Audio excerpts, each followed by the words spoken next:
Trawling हा जो विषय आहे, तो आता आपल्या महाराष्ट्रामध्ये तरी ॲटलीस्ट खूप गांभीर्याने घेण्यासारखा विषय झालेला आहे. कारण मोठे-मोठे जे कलाकार आहेत किंवा कामं करणारी जी व्यक्ती आहेत, उदाहरणार्थ आताच कीर्तनकार महाराजांचा जो काही ट्रोल करण्यात आलं, त्यांना अक्षरशः ऑनलाईन येऊन सांगावं लागतंय, की तुम्ही जे कमेंट्स करत आहात, तुम्ही जे ट्रोल करत आहात, त्या ट्रोलिंगचा आता आमच्या मनावरती परिणाम होतोय, आमच्या फॅमिलीवरती परिणाम होतोय आणि आमच्या सामाजिक प्रतिष्ठेवरती त्याचा परिणाम होतोय. आपल्या भारताच्या कायद्यांमध्ये ट्रोलिंग ह्या विषयाला वेगळं असं काही सेक्शन्स किंवा गुन्हा म्हणून सिद्ध झालेलं नाही आहे.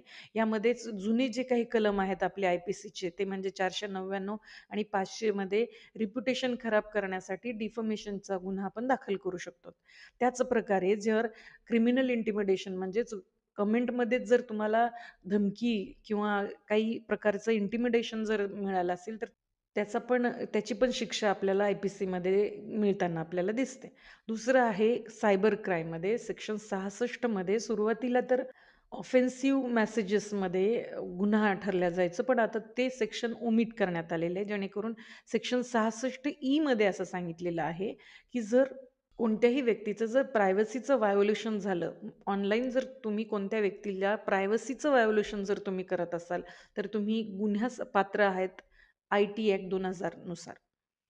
सेक्शन 67 आणि 67 ए मध्ये असं सांगून ठेवलेलं आहे, की तुम्ही जर कोणत्या व्यक्तीला सेक्शुअल हॅरासमेंट करणारे जर कमेंट्स करत असाल किंवा ऑब्सीन मटेरियल्स कोणाचे जर तुम्ही व्हायोलेट करत असताल, पब्लिक करत असताल, तर त्या कृतीला सुद्धा आळा घालण्यात आलेला आहे.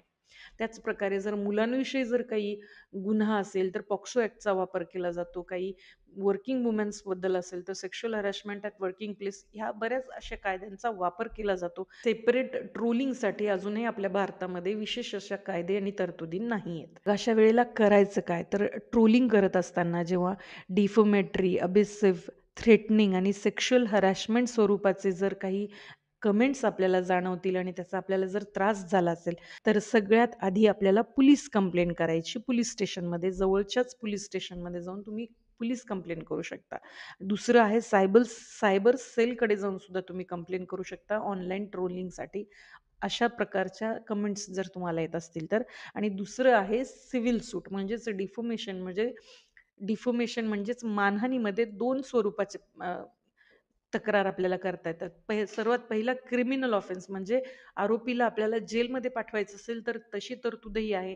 आणि दुसरी इतकं करूनही जर तो त्रासदायकच तो वागत असेल तर आपण त्याच्याकडनं कॉम्पेन्सेशन दंड म्हणून कॉम्पेन्सेशनचा सिव्हिल दावा सुद्धा करू शकतो.